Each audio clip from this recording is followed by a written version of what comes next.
Welcome back to the Nine Line Podcast. Today we have a very special guest on today. The subject matter is pretty close to my heart, as well as other Afghan veterans. We have on Mikael Cook. He's an Army reservist, and he served in Afghanistan from 2019 to 2020. He is the author of Life and Death at Abbey Gate, The Fall of Afghanistan, and the Operation to Save Our Allies, which is going to be on pre-sale here this Friday, or actually when this podcast comes out, it'll already be on pre-sale. And then you can purchase the book on Amazon come mid-February. Mikael, thanks for coming on the podcast. Hey, man, I appreciate it. Really looking forward to this conversation. This is, anytime I get to talk about Afghanistan, I'm on board. So thank you for the opportunity. Absolutely. In fact, I love it too. I think we talked on the phone prior to this. Afghanistan, for me, holds a special place in my heart. My life really took a different turn from where I thought I was going to go after my third deployment as a combat advisor in 2008, 2009. And so I wanted to keep going back. I love the valleys. I love the people. I love the culture. And so I went back another 4 or 5 times as a contractor and spent over 2 years of my life on ground in Kabul and in the valley. So, yeah, I'm actually looking forward to this conversation, as well as obviously what happened in the fall of Kabul and the evacuation of our Afghan interpreters and families and whatnot. And also it's great to meet another Digital Dunkirk volunteer, I guess you'd say, or, yes, sir. or member. When I saw that, I was like, oh God, it's just reading, I know you sent me your book last night, and I've read as much as I could in a little amount of time I had, but some of those were just like, I was like, oh man, it's the memories come flooding back. And when I saw Digital Dunkirk, I was like, oh my God, we were Task Force Argo as well, but the Digital Dunkirk was obviously going around the internet and social media. So yeah, man. Thanks for coming on. Yeah. Anytime I get into conversations about Afghanistan, Digital Dunkirk, people just come out of the woodwork from everywhere. So a lot of people that gave, a lot of blood, sweat, and tears during those weeks of August. So it's cool anytime to be able to connect.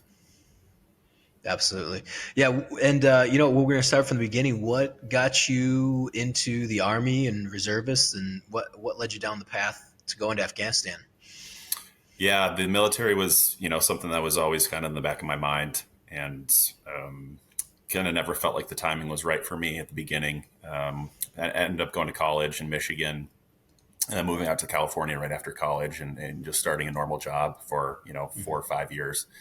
And then, at that point, I was like, okay, it's now or never. I had always wanted to serve. I'd always want to be, part of something bigger. I grew up playing hockey in high school and college, and was always a part of that team atmosphere. So I think that was something that I had started to miss after a while. So originally I actually wanted to join the Marine Corps, but the Marine Corps was going to have me start as, I think, an E2. And the Army said I could start as an E4 since I had my college degree. So that was just kind of a no-brainer for me to be able to start as an E4. So a way better sales pitch when you're at the recruiter. Yeah. Yeah. I think I make a joke in my book, like apparently the Marine Corps doesn't care about an education, but so yeah, I joined as a engineer. I actually wanted to join as a military intelligence, a 35 Mike, but I couldn't get the top secret clearance because I'm a dual citizen of Sweden. My mother's born in Sweden, so I have both citizenship. So they said I would have had to dump my Swedish citizenship and only have my American to get my top secret clearance. So I told them to pound sand and decided to switch jobs. So became a engineer, went to Fort Benning, Georgia for basic training, turned 27 in basic training, which was, the worst birthday ever.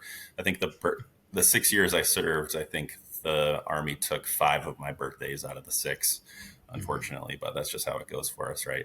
And, so yeah, turned 27 at basic training. So it was, very interesting kind of being the old guy at basic training, but got through there, went down to, Gulfport, Mississippi, to a CB, Navy CB base to train with the CBs and the Air Force engineers.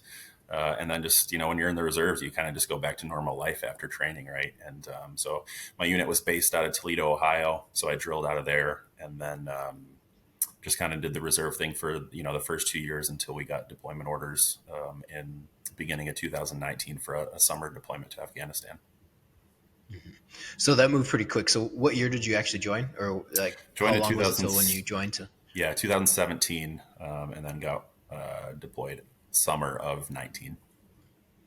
Oh wow, so you were that's It was pretty that's quick, pretty damn quick, especially especially like reservists and stuff like that. Yeah, right? that's you hit that just right.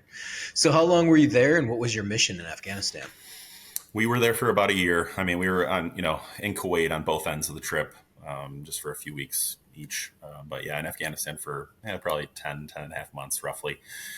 And so, fly into Bagram like everyone else does there for just a few days. And then we all get pushed out to, different FOBs or camps or outposts, whatever.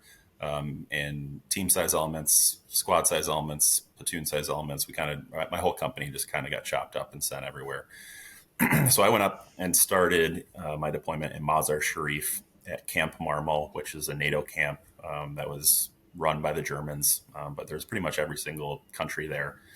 So we were just pretty much doing, as engineers, doing construction operations, building B huts and building security structures or whatever they needed built. We did that, and that's really where my book started. Because there on Camp Marmol, that's where I met the two main characters of my book, Abdul and Mohammed, who are contractors and who worked with us, on a daily basis. And throughout my time there, the relationship really shifted from a professional one to a personal one, and we really became friends. And they bring home cooked meals from their wives to me constantly, and we would give them lumber from our job sites to heat their houses and to pass out to their neighbors to heat their houses in the winter, and just really developed a relationship with those guys. And you touched on it at the beginning, like the Afghan people, man, are just some of the greatest people in the world. Just the culture there is fantastic. You could be a stranger and walk into an Afghan home and you're their number one priority. Just a great culture, a beautiful country, and just had an excellent year there. So after Camp Marmol, got pushed down to Camp Moorhead, which is a little bit south of Kabul. Was there for the rest of my deployment. That was great because it was, we had such a small contingency of U.S. forces there. It was really just us, a platoon of 10th Mountain and an ODA team, and that was it. So anytime awesome. you get out in a place like that, like, we're wearing hoodies around and, there's not really any grooming rules. So that was fantastic for us. So I wrote out my deployment there and then went home. So when you were up in Mazar Sharif, times were a lot different. I mean, I was there in 08, 09, and then almost every year until 2013 in some capacity. And things get, depending on what region you are in Afghanistan or what valley, I mean, things are completely different. I would say people, like, you go to one valley, it's on fire. You go to the next one, you're walking down, it's one Humvee and soft, you know what I mean? And you're just like, yeah, whatever, gives a shit. Like, it's everything's so compartmentalized sometimes, and so when you're in Mazar Sharif, and this was, way late in the GWAT. I mean, you were honestly one of the last units there. Now, right. Come to think of it, I'd had the Georgia boys that I served with in 09 that got attached to my unit. It was a small platoon, mortar platoon, or mortar team, I guess you would say. They went in 18 and 19. I actually saw them in Kuwait. I went to Kuwait 18 and 19. It was stupid. We were supposed to go to Afghanistan, where they were like, really, we were division headquarters. And so I was like, oh my God, let's get to Afghanistan. That'd be phenomenal. And now they're like, you're going to Kuwait for 10 months. Like, oh, that sucks, but all right. Yeah. But my buddies, I saw them going in, and it's guys that I served with 10 years prior are going in and then coming out in 18, 19. And anyways, but in Mazar Sharif, then, I mean, you're building that relationship. Did you guys get to go out into the city at all, or, how restrictive was it, or? Yeah, no, not in Mazar Sharif. We didn't, we were just complete fobbits. And didn't get to leave the base at all. We did get to leave when we were down in Camp Moorhead, but not up in Mazar Sharif. So, but I know that Mazar Sharif is extremely beautiful. I've seen pictures. We had guys up there. Yeah, and that's what's kind of, and like I said, I'm sure it brings up a lot of memories for you, being pretty fortunate that excuse me, that we were up. I always say in the north/northeast of Afghanistan, or the northern part, because even at Bagram Air Base, it's beautiful. You have you're surrounded by the mountains, and Kabul, Kabul, I was there as a contractor for over a year, and it was just gorgeous. You get to wake up and it's snowing. Like I'm from Minnesota, so you're just like, Yeah. and just the mountains. I just remember, going, like going through the mountain passes through Jabad Pass, and and I think when people ask about that, they're like, because a lot of people were seeing at some point it switched from like the Korengal footage to the South, which is much more, it's mountain, but it's much more desert mountain. It's a lot flatter, irrigation, stuff like that. So people kind of still think it like looks like Iraq with some mountains or something. And they don't understand like the sheer beauty that is Afghanistan. And, I think that's, something, like I said, I love talking with you about it because you could really take it in. Even if you're just on a fob, you're just like, you wake up in the morning, you're like, holy shit, this is, gorgeous. I did tours in Iraq and that place sucked ass. It's just hot. It's flat. You're in the city. It sucks. But so I imagine then, I mean, you did your deployment and then, less than a year later, I mean, the withdrawal happens. Did you guys have, because for me, when my Afghan interpreters contacted me, we kept in touch over the years on Facebook, but it had been 13 years or 12 years, since, we had, like I said, seen each other. So this was pretty fresh in your, yeah, exactly. Like they had families, we just keep track of them. Some immigrated one got to, a few got to the US, went to the Australia. And then the guys that stayed in Afghan, they were just like, oh yeah, it's cool. Like the US is here. So everything's fine. And so, but for you, so when I got it, it was like kind of sucked because we just were rebuilding the relationship and then trying to save these people. For you though, that relationship was still pretty fresh. I mean, it had been a year since you guys were there, and you're talking to your Terps. I mean, how was that feeling? I mean, that bond had to have been much stronger, I guess you would say. Like it's like that, sure. Like holy shit, this is happening. Yeah, and we kept in touch. And it really was an interesting time to be in Afghanistan because on the way out, we were there during the Doha talks, and I remember all the Afghans on base, start hearing about the Doha agreement, and I remember them coming up to me and being like, "You guys can't leave. Like, if you guys leave, we are screwed. Like, we're gonna all get massacred." And they say that to me as if I have any power of the U.S. military pulling out of Afghanistan, but. Yeah. But yeah, when we left there, I remember going back through Bagram, and Bagram was just like a ghost town, man. I mean, there was nobody there. Everything was closed down. There was nobody there. I think there was probably a couple thousand troops left on the ground there, which at Bagram is nothing, obviously. Yeah. So I was there when they shut down the Dairy Queen because troops were getting too fat. Oh no. That's how busy it was when I was like that was the best part. I was a contractor too. So I was like, that doesn't apply to me. Where the fuck's my Dairy Queen? I want my Dairy Queen. Yeah, exactly. Yeah. That's funny. So yeah. But so, go ahead. So yeah, it was, my point being that the Afghans could see the writing on the wall way sooner than we could. Yeah. So yeah, me and Abdul and Muhammad exchanged WhatsApp numbers, and I remember going to say bye to them, and I shook their hands and gave them a hug and held a smile. But it was kind of we knew that it was the last time we were ever going to see each other again, right? And I made a joke to Abdul, and I said, "Hey, you should come see me in Michigan sometime." And it's funny looking back on that now because they live in Michigan now, just about 30 minutes down the road from me, and I get to see them all the time and that's awesome. That's great. And go hang with the kids. So it is I'm very lucky and blessed that they're so close and they're here safe. But so yeah, we stayed in constant communication, especially as August was approaching. And that's really when our conversation started intensifying, and we started looking for options to get them out. Yeah. And I remember talking with some of the Afghans, I think it was July. I think we kind of checked in with them, and then it was shaky. But like I said, though, I hadn't been to Afghanistan in years. So like, it was kind of like, all right. And then you start hearing that news. And then, it was about that mid-August timeframe. That's when I think it's just like I started checking in, like, are you guys okay? And then every response was, can you get me out? Can you help get me out? Can you, And it was guys that I knew personally, like we were together for 9 months in Afghanistan as they were my person, like let's say personal interpreters, but we had a small team of about 12 guys. I always say we were watered down ODA. It was the combat Nice. advisor mission that the Marine Corps took over. And so we did have a special forces major that took over our team. I was attached to special forces for some of that deployment.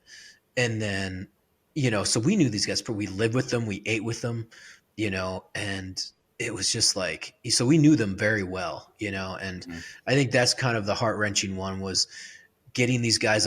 You're fortunate, like I had Terps that I knew to get out. And then I started getting people helping like my friends that were close friends of mine, getting their Terps out Mhm. and getting their families out.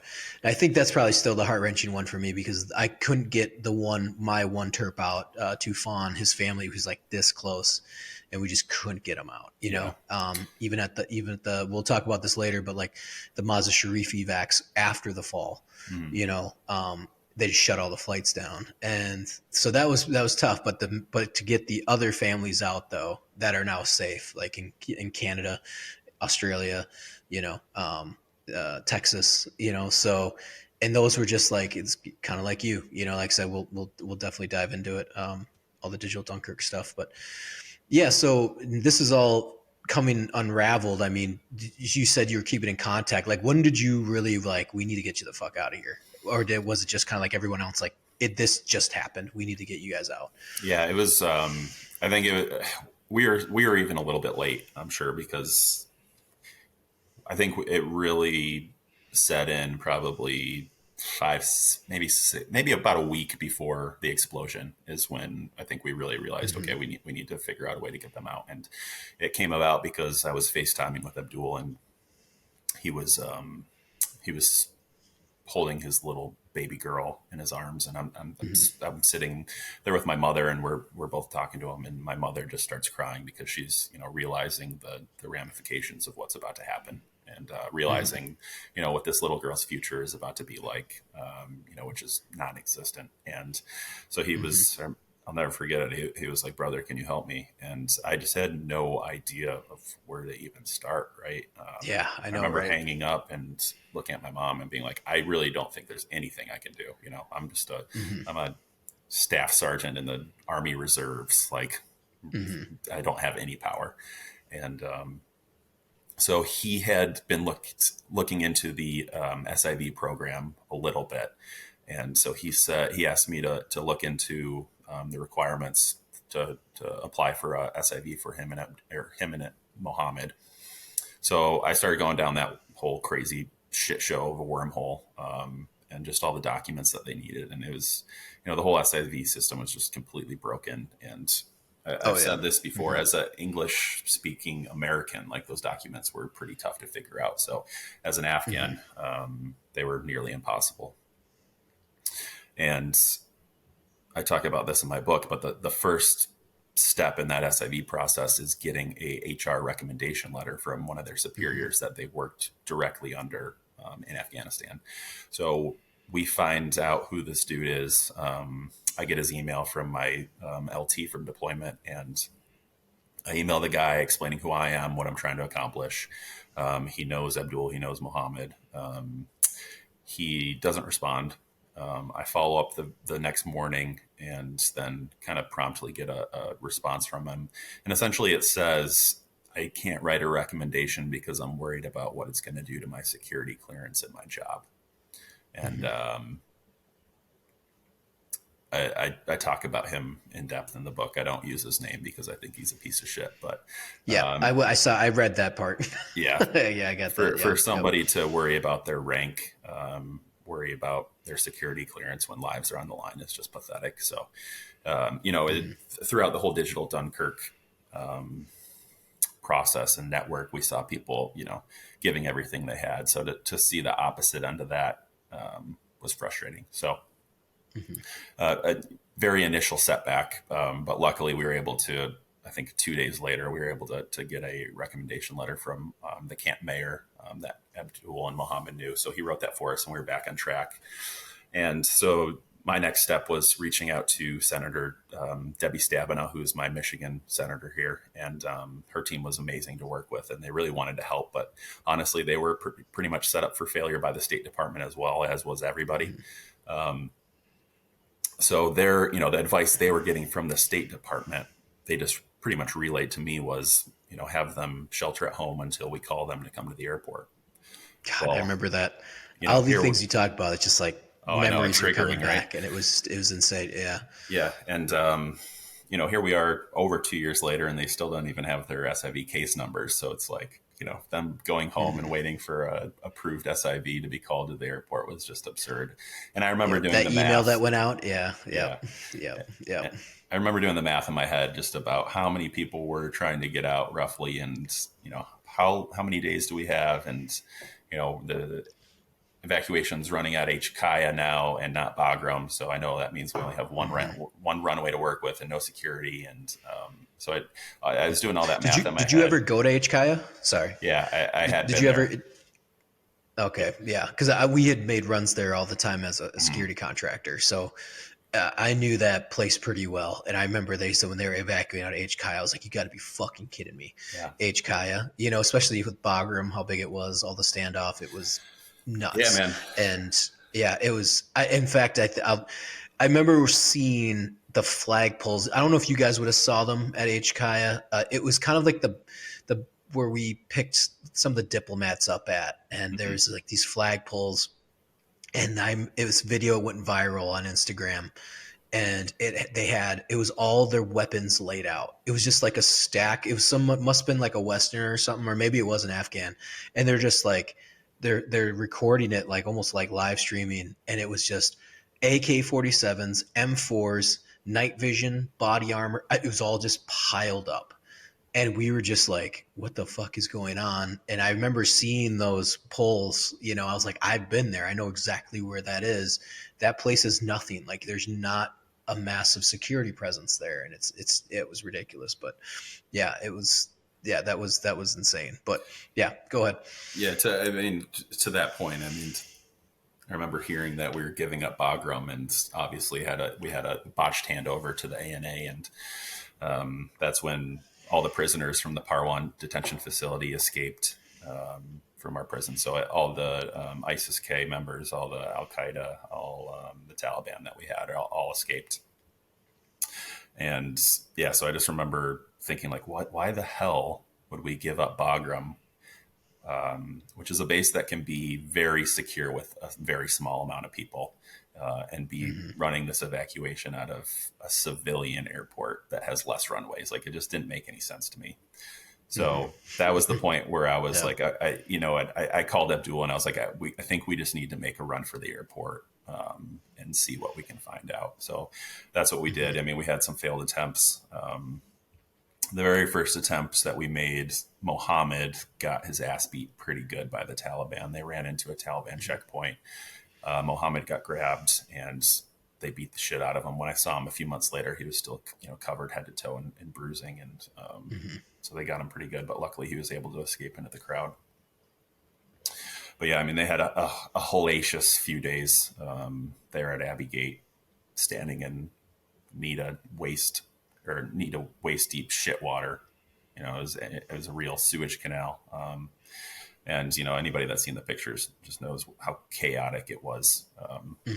I interviewed quite a few Marines that were at Abbey Gate in my book, and, they all saw things that nobody should ever have to see. So it's just a complete shit show. Yeah. And those stories started coming out more. I think it was, maybe a few months, but I didn't really, I knew it was bad because we saw the videos, but then when the Marines started talking about it, and that probably about a year, probably longer than that, it was like a year later, but I almost feel like in the last 6 months, I've been hearing more stories about, like, I feel like because they're getting out of the Marine Corps, right? Those guys that were there, now the stories are really coming out, like what really happened. And like I said, you've interviewed them, and it's shocking. And even worse than what I had seen, like we had seen, we thought it was bad with the video and the photos we were getting. And these guys are like, it was 20 times worse, and you could, and I think that is a bit heart wrenching because when that was happening, I was like, I can't imagine. You know what I mean? Like, especially you wrote it in your book. I did read that part that was like the combat veterans coming back and not being able to put a bullet into the Taliban, or you see children dying in front of you, and and you can't do anything about it. Yeah. And I think that's what really irks everybody about the whole evacuation was the lack of leadership from higher. Mm-hmm. And not even the armchair quarterback, but I was like, a fucking specialist that's been on ground for 2 weeks would have known to take back Bagram. Mm-hmm. Like, just take it back, and you could at least spent another month there, 2 months, until you evacuate every SIV. It wouldn't have been hard to do. Mm-hmm. And I think that's the really frustrating, especially when the stories come out, when you're like, people, children are just trampled to death.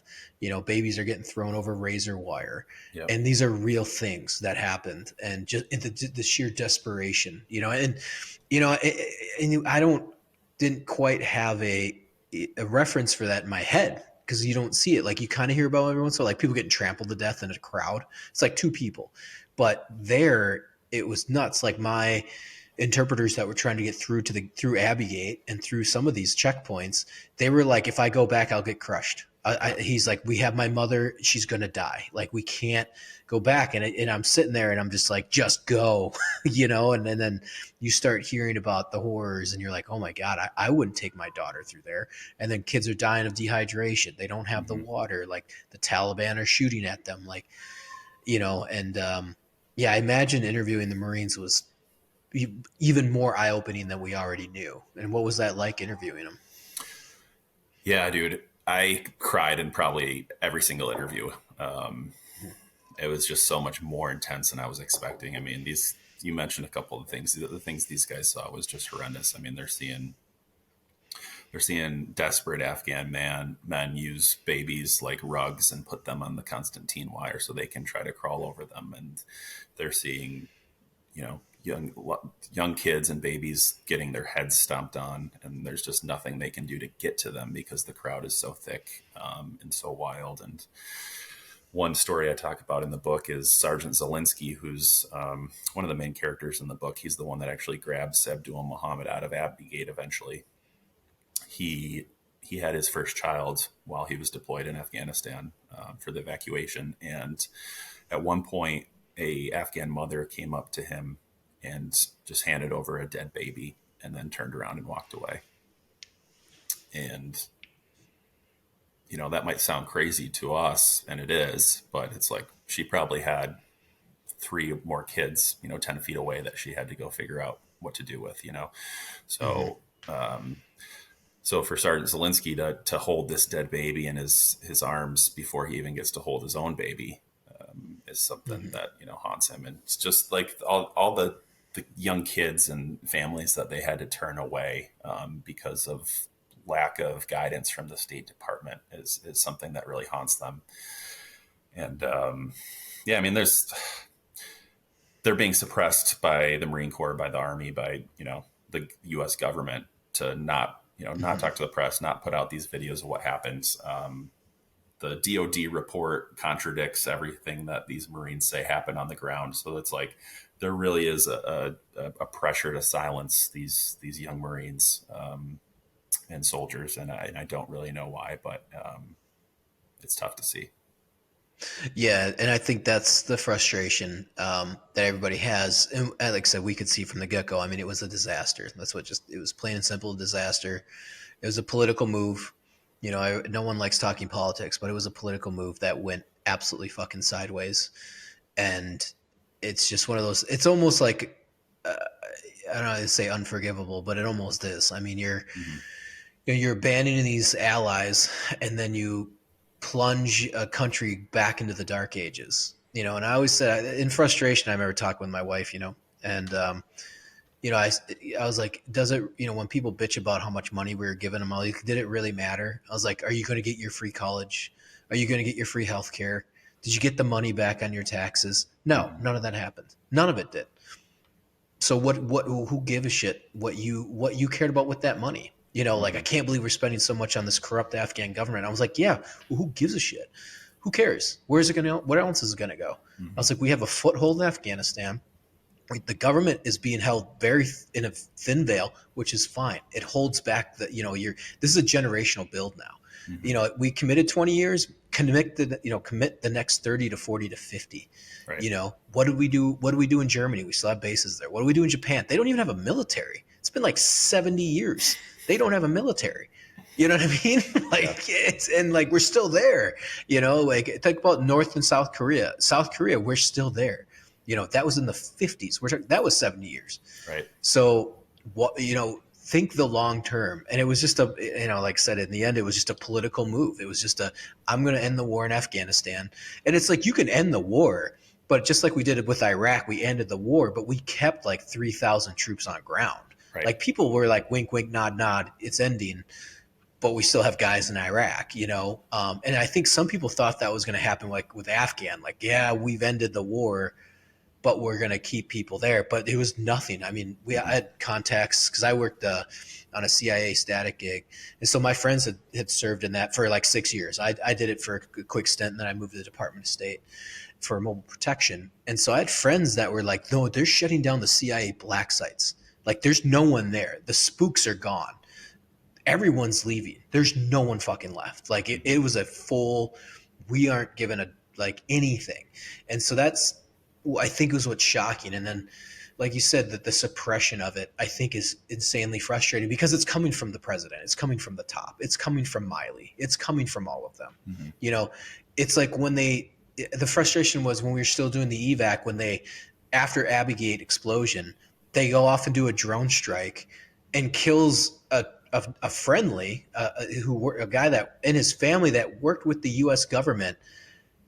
And then within like a week of the investigation, they go, yeah, it was the wrong guy, but there was no incompetency involved. I was like, you understand that's worse. That means that you made the call knowing that the guy wasn't the guy. Like, so what is it? You want to be incompetent and kill the guy, or you knew and you killed him anyways to try to get a win, but you know what I mean? Like, the whole thing was a disaster. And I think the whole thing was frustrating. I think that does, like, you can't, there's too many, it's social media. Like, you can't bury this like Vietnam. You can't bury it, or not, you can't bury it anymore. It's not going to happen. Like, within 5 years, it'll be part of Marine Corps doctrine. Like, the generals will move on, and then they will be like, this is what happened at Abbey Gate. This is what happened during the Afghan evac when 2-1 went in. And there was actually a Minnesota Guard unit that went. So one of the guys I served with, he was, I think he was a captain when they went, but they had like a small contingent from Kuwait jump over and help. And as well as like, all the Army and everyone that was there, the SF teams, that was, I'm sure you got the word too, in those group chats, like they were like the NATO and the Europeans were pissed because not at the soldiers or the operators, but they were pissed at the US government because they wouldn't allow special operations to go out and get citizens.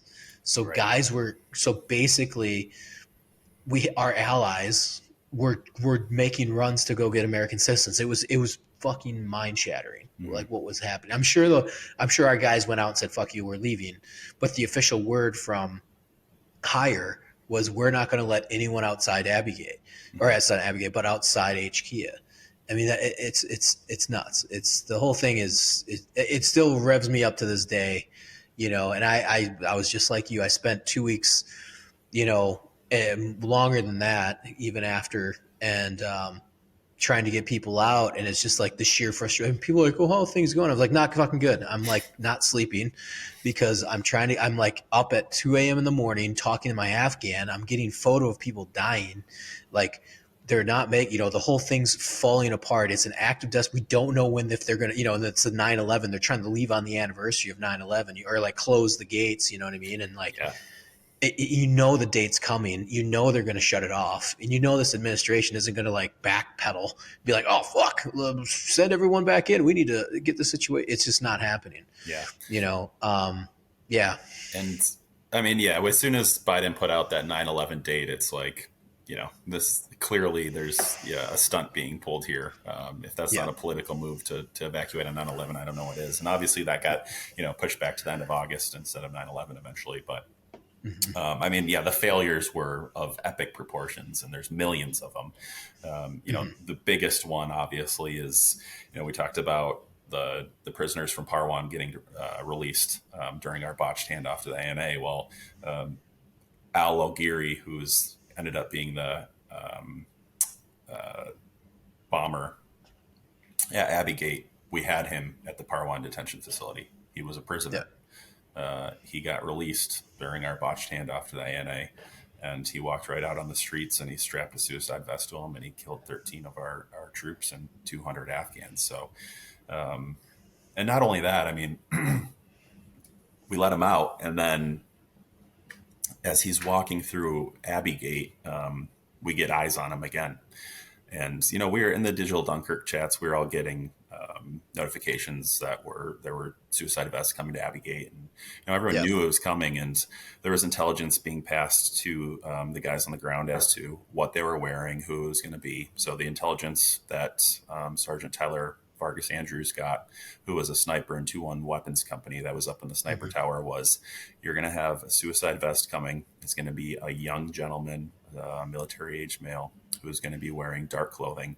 He's going to be escorted by an older gentleman wearing light clothing. So he scoped somebody that he believes was the bomber, got multiple verifications from intelligence units on the ground that said, yes, we believe that this is the bomber. Called in his battalion commander for authority to engage the target, and that authority was denied. So, and not only denied, but the battalion commander said, I don't think I have the authority to give this command, and I don't know who does have the authority, which just doesn't make any sense either. But to know that we let this guy out of prison, and then we had him in our scope again, and then we still let him go in and kill our guys is sickening. Yeah. And that's the incompetence level. I mean, that was, and sadly, I've worked at division headquarters where it's all general, it's all top brass. I had more majors in the company, than I did specialists and captains and everything. So getting that experience, but then seeing that though, 10 years prior to that, in Afghanistan in the Marine Corps, like I said, everyone thinks that the battalion commander is some walks on water and is incredibly, they're not, and that's where they're looking out for their career opposed to the safety of their people. He didn't want to make the call. He didn't want the responsibility to kill some, to have the snipers take a shot and then it was wrong or something like that. He wasn't going to go and defend his guys. That's what it came down to. He did not want to be the commander that started the Afghan war back up or, got into a big battle. It's just like, I think that becomes the separation within the GWAT, was that commander just didn't have experience on the ground. Like he just was too afraid, and it showed. If you had a guy that had actually fought, you're like, and it was like, oh shit, well, I'm just going to back my guys up. This is a shit situation. You know what I mean? Like it was chaos. You could have easily covered people's asses. Like, yeah, they shot first. The battle broke out. I don't know what to tell you. Like, and I think that's something that they just didn't want, because it was going to go to the president and their career was going to be over. And like I said, I agree with like what you wrote in the book. It was, what was the quote? It's, if you're not willing to put your rank on the table, don't wear it. Yeah, exactly. Yeah. That's exactly what I was about to say. Don't wear the fucking rank. If you're not willing to make that decision, don't wear it. So when you, we kind of, I don't want to give away too much of the book, but happy news. You've, already said it. You got your interpreter out. He's living 30 minutes from you, in Michigan. So, getting him out, what was that, like I said, that up and down, I read that chapter, those highs and lows. I mean, that's, I felt that same thing too, what was that like, that, especially them getting kicked out first go? They had made it into the airport at one point, and I thought that we were done. And unfortunately, they got kicked back out, and it wasn't because of the Marines. It was the State Department turned them away, and the Marines had the shit job of having to push these people out, and also having to play God a little bit, which I know was a very tough position for them. But yeah, man, it was tough. I mean, when after their first attempt at the airport the first day, they had been standing at Abbey Gate for 14 hours, and it was hot, and they had between the two families, they had their two wives and they had 5 kids, all of them under 8 years old. 2 of them are babies. Like they can't be there forever. Right. And, Mhm. so after 14 hours, I get a call from Abdul, and he's just like, "Hey, brother, can I take this time to go home and hug my family?" And I could just sense Mhm. the disappointment in his voice because, they pushed to the front of Abbey Gate. They were 15 feet from U.S. troops, and there was nothing that I could do to get them in. And I could tell that he just couldn't quite comprehend as to why, I'm a non-commissioned officer in the U.S. military. He's standing 15 feet from U.S. troops, and I can't get him in. So I know that Yeah. was he didn't quite comprehend. I don't think just just the severity of the situation and why I couldn't communicate with them. So Mhm. that was really the point where I was like, okay, I need to get a lot smarter about this. And that's when I, was introduced to the Digital Dunkirk network. I actually found them through the team over at Zero Blog 30, that podcast. I had messaged all 3 of the hosts there, Kate, Cons, and Chaps, not thinking that they were going to reply because I'm sure they were getting blown up. But I was just so desperate. I was messaging everybody on Instagram that I could. And to my surprise, all 3 of them responded in an hour and had great advice. And Chaps introduced me to my now friend Chris Davis, who wrote the foreword for my book. He had Mhm. Marines that were on the ground and was a massive help getting them out.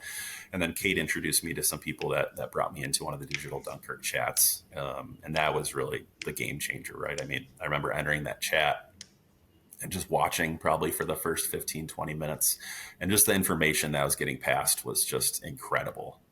Mhm. I talk about it in the book where individually we probably brought little to the table, but collectively we had a ton of information that we were able to share with each other. And what who was working what gates, what documents they were taking at the time, maps of Taliban checkpoints, phone numbers of people on the ground, just a ton of things that you would kill to have back in those days, right? Yep. So that was the game changer for me, is finding that network of people that were there to help. And it eventually led to them getting out, but they had a very tough journey, that's for sure. Mhm. So his whole family got out, correct? Hmm. Yep. So they're Yeah. So what go was ahead. that plan then originally? I mean, like it's kind of like a godsend, like you said, if he would have got through, because his family wasn't with him on that first push, correct? Hmm. Yeah, he left. Both of them Yeah. left their families at the towards the back just to go in, because I think they knew that it was going to be just a disaster in there. So Hmm. I think that the plan was to get in there and try to make their way in and have one of them go back and get the family and come back and try to Hmm. link up. But yeah, like you said, it ended up being a godsend that maybe it didn't work out, because who knows what would have happened if they got separated. But Hmm. yeah, eventually, they ended up getting out on the 4th or 5th day at Abbey Gate. They got out just hours before the explosion, and Hmm. yeah, all the wives and kids all made it out. So we're very fortunate. That's awesome. Yeah, that was our interpreter, Fockerdine. He was at Abbey Gate, and then I was on the horn with a good friend of mine who served with him. So like my buddy had done 2 deployments on the combat advisors. He was like in '06 to '07 or something like that. And so this was his interpreter. But I obviously became very close. And then both of our, and then he served with me on ours, so he knew all of the interpreters I was trying to get out because we all served together. So, but it was nuts seeing them all collide together, and or hearing they were all like, "Yep, I met up with this guy. Never met him before in my life, but we had served with them." So Mm-hmm. they were like, "Here we are. Let's try to get in," And Fockerdine was at Abbey Gate, and we knew he was there, and then the explosion happened, and my buddy calls me. He's like, Did we just kill him?" Mm-hmm. And I was like, one, there's nothing we can do about it. Like we're trying to get him out. If he died, it's terrible, but he died trying. We can't. That can't hang over your head. Mm-hmm. Like that we killed him or so. You know what I mean? Like, but then so we're just Luke's on the verge of tears, and I'm just like, fuck, just can't win. It was a kick in the gut every step of the way. And then he calls us. He goes, "Yeah." He goes, "I missed it by like 20 minutes." Wow. And then he he goes, I was up for 18 hours or 20 some hours straight. He goes, I was excited. He just fell asleep. So he went home. He Wow. missed it. The explosion happened. He went home, fell asleep, and just for like 18 hours, he slept for like some ungodly amount of time. And because they've been so exhausted trying to get through the gates and just trying to figure something out. Mm-hmm. And so we were like, oh my God, okay. So he lived. But I managed to get another group of women out that were at Abbey Gate. They were caught in the explosion and survived. And then they got out, and then they went into hiding in Kabul after the evac, and then we managed to get them out of Mazar Sharif. So that family got reunited in Texas. Yeah, man, that feeling. Yeah, it was. Yeah, that feeling of sending people to their deaths was certainly real. And anybody that was leading a family through the Kabul or Mazar Sharif felt that, and I definitely felt that with Mohammed and Abdul, especially after Mohammed got his ass beat that first day. But certainly, later in my book, I talk about the third family that we evacuated through Mazar Sharif, the Pieman family. And I was like almost convinced that we were going to get these people killed. We had to, this came on my plate after the HKIA gates had already been sealed. So all ground operations, were done at HKIA, and we knew that if we're going to get this family out, it wasn't going to be out of Kabul. So we started looking at other options, and ended up connecting with Senator Blumenthal's team, who had a plan in place to shuttle people up to Mazar Sharif through 14 Taliban checkpoints and put them in safe houses up there. So we had instructed them to hide all their documents in the grandmother's or the mother's bra, because we didn't think that the Taliban would search there. And we had them delete all the text messages from their phones and all the +1 phone numbers. Because we had heard reports that the Taliban was stopping people at these checkpoints and boarding the buses, and if you had a +1 phone number in your phone, then they were just killing people on the spot. Mm-hmm. So yeah, we had our families on there. I remember those runs. Yeah. Mm-hmm. Oh yeah. Yeah. So guiding them through those things was just terrifying. And then probably like your people, they sat up in safe houses in Mazar Sharif for 30 days when we thought it was only going to be a couple days, and we had to create fake visas for our family to get past Taliban, TSA essentially. And there's just so many points. The bravery from this family was astonishing. It was actually the family of a U.S. soldier that we were trying to help. So he was here in Ohio during the evacuation, and it was his brothers, his mother, his sisters that we were trying to help. So I'm sure it was much harder on him. But it's crazy to kind of feel like people's lives are in your hands, right? Especially when there's a crazy enemy out there that wants to kill them.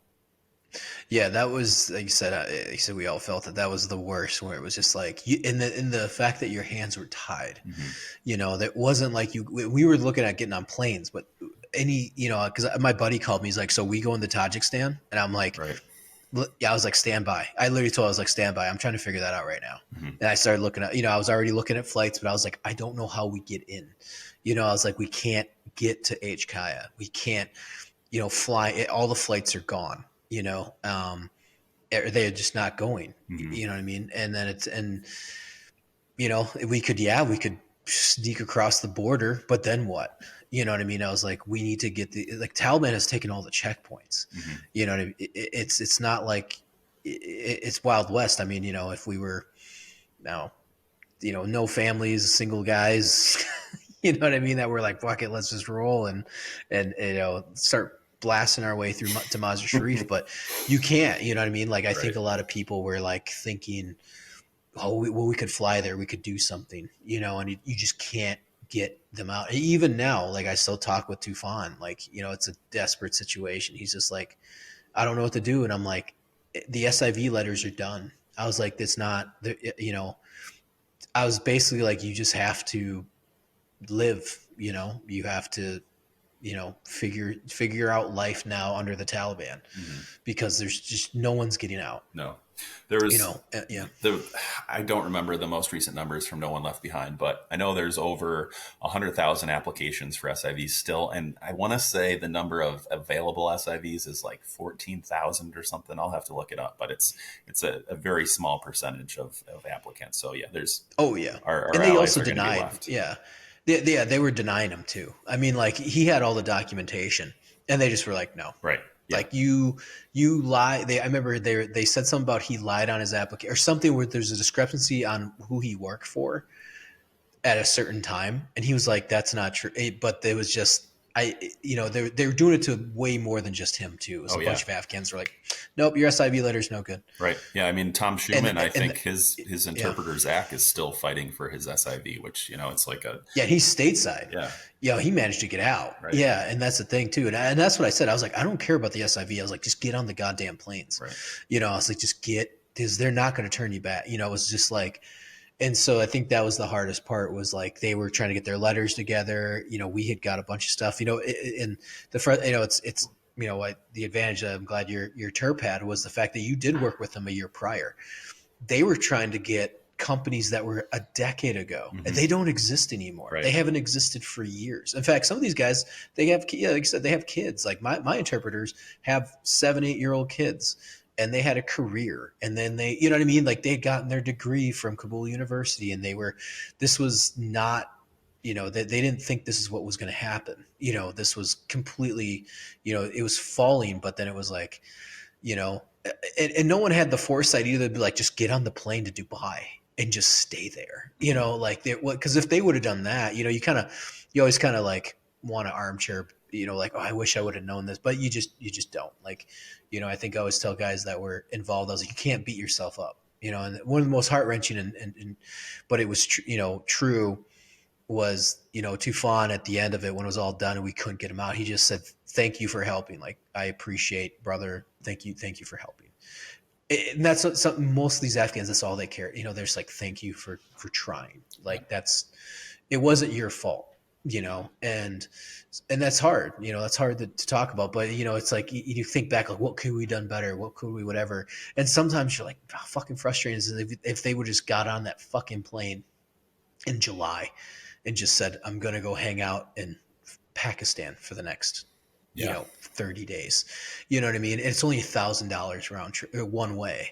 It's like, you can come up with that money. You don't want to like do yourself to death with that, but sometimes you're just like, fuck, man. Like, cause a lot of those guys, I had 2 families guys that I served with, they went back. One was Bosser. He was a really cool dude. He was one of our favorites. He had got citizenship in Australia. His parents still lived in Afghanistan. And so, but they go back and forth to visit family. He was there visiting family, and the fucking fall of Kabul happened. So I'm helping him get his family out, and they can't get through checkpoints. And we, same thing with you. We got tapped into the network, Task Force Argo and Digital Dunkirk and some other contacts that I had. We had a contractor that was his buddies were all working in Kabul still. So he was like on R&R or whatever. So he's like, hey man, this is my buddy that's on this post. He's like, one of the, not CIA, but just one of the static contractors that stuff that I used to do. Mm-hmm. And so, that's just frustrating because you're just like, man, there's that one British dude, I was kind of bringing it up. He like flew to Afghanistan for fun, and then he got stuck there.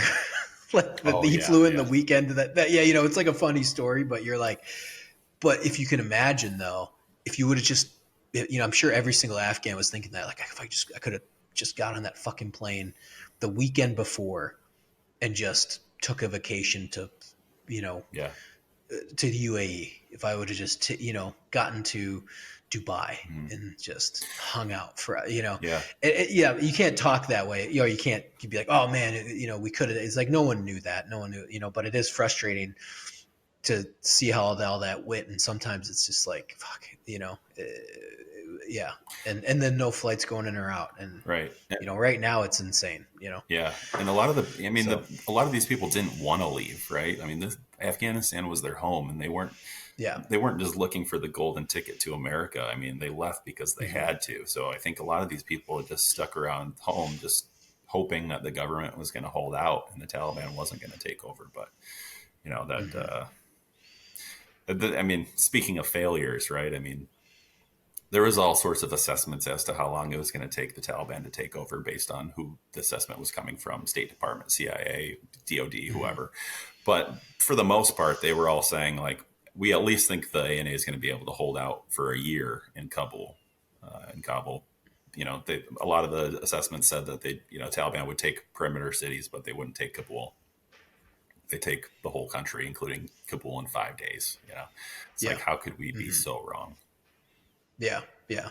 Another thing too is it's, even when I was there in '08 and '09, like the war had already been going on for 8 years, so, and I saw a lot of the shortcomings, and I believed in the mission, and I still do, and but you have to play the long game. And when I was an advisor there, I was like, this is a long game, and I think that's what. And because there was no goals. There was never a goal. It's like, well, what's the end goal? How many and no one ever had any. It was like, okay, we're hearts and minds now. And it's like, okay, well, what is hearts and minds? Like, how many schools do we have to build? How many, are we the police force for them? And when do we hand it over? And there was corruption. I mean, we knew that at every level, but at the same time, though, it was like, okay, well, we're here. Well, let's just hang out. Like, turn this. I always say, I was like, just turn it into like, try to make it like a Dubai. If we're pumping this much money into it, you might as well just get your money's worth out of it, and control their government. Who cares? We're the ones writing the checks. Is it the worst idea? It's not the best take. I know people don't like it. Like, they're like, it's a failure. And I'm like, well, what is it? Would you rather have us be there and be a failure, or would you have it be a failure for what it is right now? Yeah. I mean, look at Iraq. We're still there. They're doing fine, post Saddam regime. Sure. Shit got fucked up. But, and people were like, well, what do you think? You think we're going back? I was like, I think we might. Yeah. Because I think as of last week, the CIA, so it was on the CIA, but one of the Security Council was like, it's getting fucking bad. And guess what? We knew it right out the gate. Like, it's now a safe haven for terrorism, and they're absolutely planning the next attacks. And then China's trying to pump money into it, but China's having issues. So it's like, it's just a nightmare. And you're like, dude, it's a long game. You have to play this generation. I think that's frustrating too, seeing the, kids that grew up in freedom, kids that grew up knowing the Taliban was in the wings, but it's just like anything else. They're like, but they can go to school. They have opportunity. Right. They get to go to India. They can learn, and they can go whatever route they want to go. And then, so when my buddy, they were my age. So I was 33 when that happened. So a lot of these interpreters were 33. They had 20 years of freedom. Yep. And their kids had free. That's all they knew. And for that to just be snatched away for, again, the frustrating part, for a political talking point in the 2024 election or the whatever, because that's what it was for. Because I know he'll say that, be like, I ended the war in Afghanistan. And immediately people are like, you fucking threw a whole country and region into chaos. Yeah. You didn't do the right thing. Like, ending the war was the wrong move. Or just transition it. Like I said, you could talk about it all day long, but like just transition it to that we have 5,000 troops on ground. Just end it, end the GWAT, call it, keep pumping money in, because now we have that domino effect. And now what we're doing with Ukraine, we're dealing with, Israel, Hamas, you're dealing with, China and Taiwan, you're dealing with, Guyana now, and all these powers that are expecting the U.S. to back these people up are like, well, they're not going to do shit. Now's the time to move. And that's more of on a geopolitical stance, obviously, opposed to, what we're talking about here with the trying to rescue interpreters. But yeah, I mean, so now they're stateside. I mean, how are they, I got to imagine that's the, it's amazing. They're 30 minutes from you. What's that like? It's fantastic, man. I mean, I get to go over there and share dinner with them, and I get to watch the kids grow up and go to school and play soccer. And they're all, just as of last week, fluent in English. So I get to, have the first real full English conversation with them, which is spectacular. And so, yeah, I mean, they're the lucky ones, but as we mentioned, I mean, there's hundreds of thousands of our allies that are still stuck there. And unfortunately, we've put them in the situation where it's kind of just up to them now, because there's no motivation in the U.S. government to help out the people of Afghanistan, it feels like. And like you said, they had 20 years of freedom, and now they're, back in the Stone Age. And I had the pretty cool opportunity this summer to meet Sean Ryan at the OAR event in DC. And he was a keynote speaker. And one of the things he said to us was, the taste of freedom is contagious. And, essentially these people have tasted freedom, and hopefully that they're going to come together. They're going to want that freedom back, and they're going to take it back. So, I know there's groups of Afghans that are fighting back against the Taliban currently. I know the one that I'm probably most in support of is the NRF, the National Resistance Front, which are, currently fighting the Taliban. To my knowledge, they're the only ones that are actively engaged in combat with the Taliban. But I know there are a couple other groups as well that are, I don't know exactly what they're doing, but the NRF is fighting against the Taliban, and some of our congressmen are in support of them, but we're certainly not sending them any money that I know of. So it doesn't feel like there's much of a backing for a resistance, unfortunately. Yeah, I know what you're talking about. They're basically the remnants of the Northern Alliance, or it's like it's the son. Northern Alliance 2.0. Yeah, yes. The son of Masood. Right. So the son of the original Masood, the Lion of Panjshir, who was killed by Al Qaeda on September 10th of 2001, because Al Qaeda knew he was going to be kind of like the U.S. puppet in Afghanistan. So so his son is now in command, Commander Masood.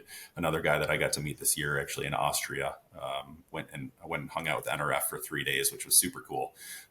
Really? Got to meet Masood and a bunch of the senior leadership and kind of learn what they're all about. But he was very impressive, man. I think meeting him was probably one of the biggest reasons why I'm a NRF supporter. Is he had such a professional vibe, extremely intelligent.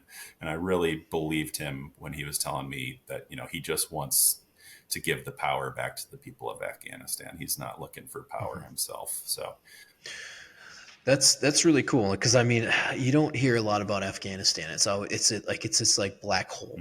It went from this like everyone talks about it to this absolute massive disaster to complete media blackout. And say what you will, how people feel about it, or the powers that be or whatever, but it's definitely felt across the board. You don't hear anything coming out of there. Every once in a while I check, there's like one or two YouTubers will like roll into Afghan, and they'll be like, "Oh, it wasn't that bad. I hung out with the Taliban," and they're idiots. Exactly. They're fucking idiots. Yeah, and I'm just like.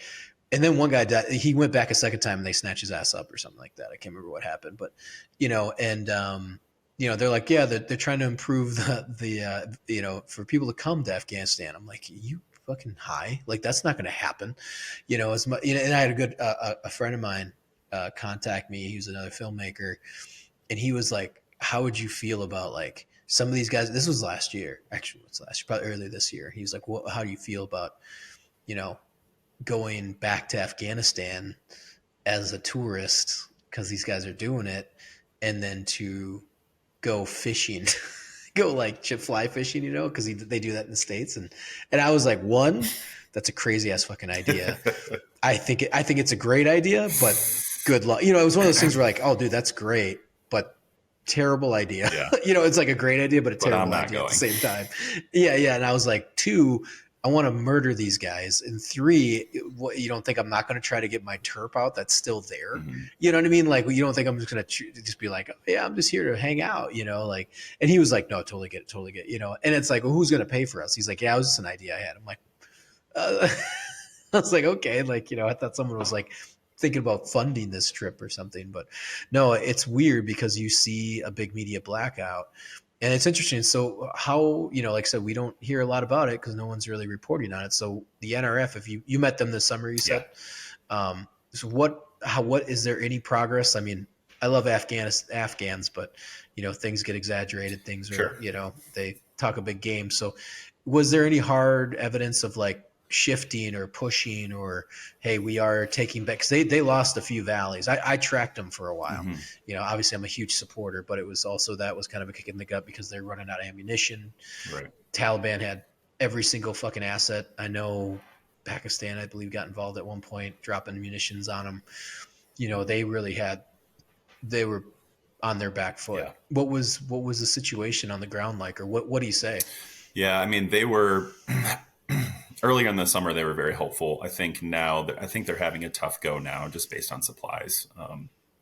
The number one thing that they said is they're not looking for U.S. boots on the ground. They don't need any more troops. They have enough troops. What they're looking for is financial support, logistic support, just, ammo, rifles, drones, whatever you need to fight the Taliban, because we have heavily armed the Taliban, right? And so they said that they would be able to take over Kabul in a day if they wanted to, but they don't have the resources to hold on to it for more than a few days.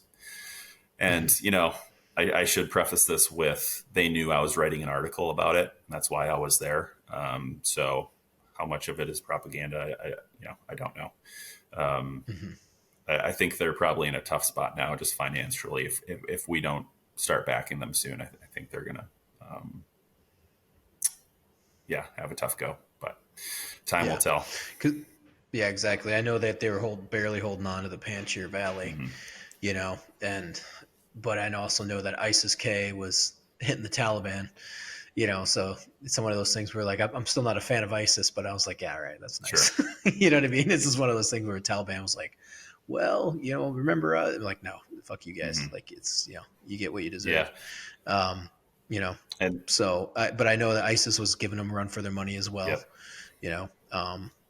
and I'm sure they're fighting on all fronts. I mean, like I said, there isn't much news coming out of there, so you kind of, something flares up every once in a while, what's going on there.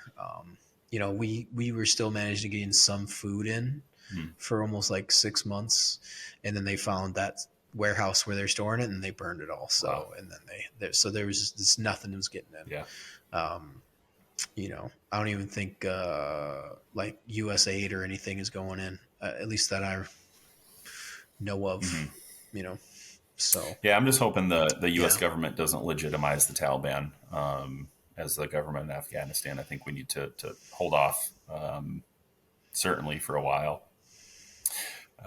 We can't legitimize a government that doesn't let girls go to school and doesn't let girls have jobs and doesn't let girls leave the house without their face covered or without a male escort, and a government that's still hunting down their enemies and slaughtering them and raping their wives and kidnapping their children. I mean,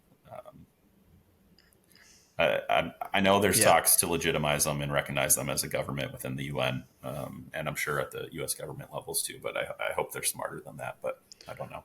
Yeah. Well, I think that's a push by Russia and China. I mean, that's, I think China has opened up the first embassy. Yep. They want their resources. And then that's another thing I always talk about. I'm like, God damn, we were there 20 years and we didn't tap into any of the resources there.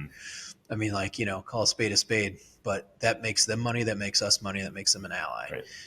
That always kind of blew my mind a little bit, that they had so many natural resources and that we didn't assist in building this out. Right. You know what I mean? Like, I always feel like sometimes we, not believe a little too much in it, but the whole let them run their country kind of aspect. You're like, these people, you gotta hold them by the hand, and sometimes you have to run it for them. And because this is what happens, it's in chaos. And China's not there. Yeah, China's trying to legitimize and China's trying to do stuff, but they're not making any headway either. They're having so many issues. And all it takes is us throwing money behind the NRF, and now suddenly China's not being so happy because those guys are going to hit their supply lines. They're going to hit them hard. And now we're back to square one. Yeah, it felt like China was mining lithium like 48 hours after we pulled out of there. It's a quick turnaround. They were. What's crazy part is because we still had people on ground that didn't get out, right? And also the Mazar Sharif stuff was happening, so we still were in comms with everyone. They were seeing Chinese planes land at Bagram Airfield within 48 hours after we had pulled out, landing, and a bunch of Chinese nationals coming off. And, because these are Afghans, they're like, what the fuck is the Chinese doing here? Like dropping off hundreds and hundreds of Chinese workers.